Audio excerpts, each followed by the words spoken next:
Finally, we turn to Gaza, where the United Nations has documented what can only be described as a systematic war crime being carried out under the guise of humanitarian aid. The numbers released today are staggering and paint a picture of deliberate cruelty that demands international attention. According to the United Nations officials, since May, 819 Palestinians have been killed while simply waiting for food. Let me repeat that: 819 people shot dead while standing in line for humanitarian aid. Of these, 634 were killed near sites run by the Gaza Humanitarian Fund, or GHF, a controversial Israeli-backed organization that has effectively sidelined the United Nations established aid network. Philippe Lazzarini, head of the UNRWA, put it bluntly: "Under our watch, Gaza has become the graveyard of children and starving people."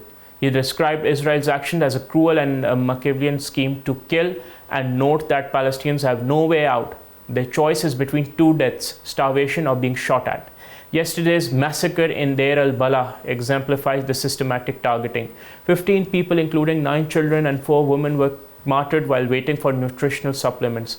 Among the victims were 2 children whose bodies were photographed lying on a hospital floor, images that should haunt anyone with a conscience.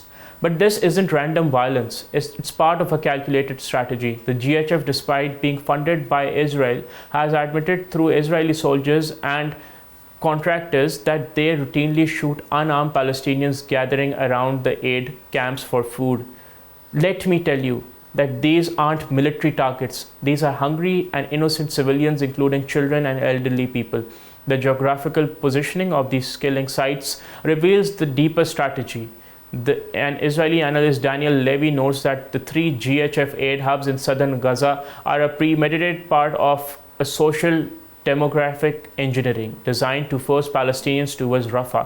Satellite images show large tracts of Rafah being systematically cleared, apparently in preparation for what the Israeli Defense Minister Israeli Katz calls a humanitarian city that would house Gaza's entire 2.1 million population. This concentration strategy bears disturbing historical echoes. As Levy points out, we are witnessing, it seems, a second Nakba, referring to the 1948 expulsion of Palestinians from their homeland, while the actual humanitarian situation continues to deteriorate.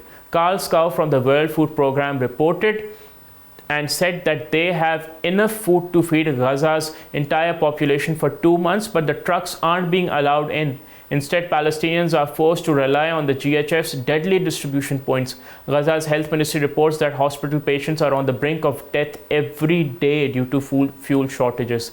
Kidney dialysis treatments are being halted, ambulances can't operate, forcing people to transport the injured and the sick in animal-drawn carts. The cruelty is systematic and intentional. While Israel's allies provide diplomatic cover and financial support for the starvation campaign, international law is being violated daily while there is no accountability. The targeting of people seeking humanitarian aid constitutes a war crime under the Geneva Conventions. Unfortunately, there's no accountability to be seen, and this is allowing Israel to continue on its merry way. We've been repeatedly saying that the time has come that the world must hold Israel accountable for what it has done,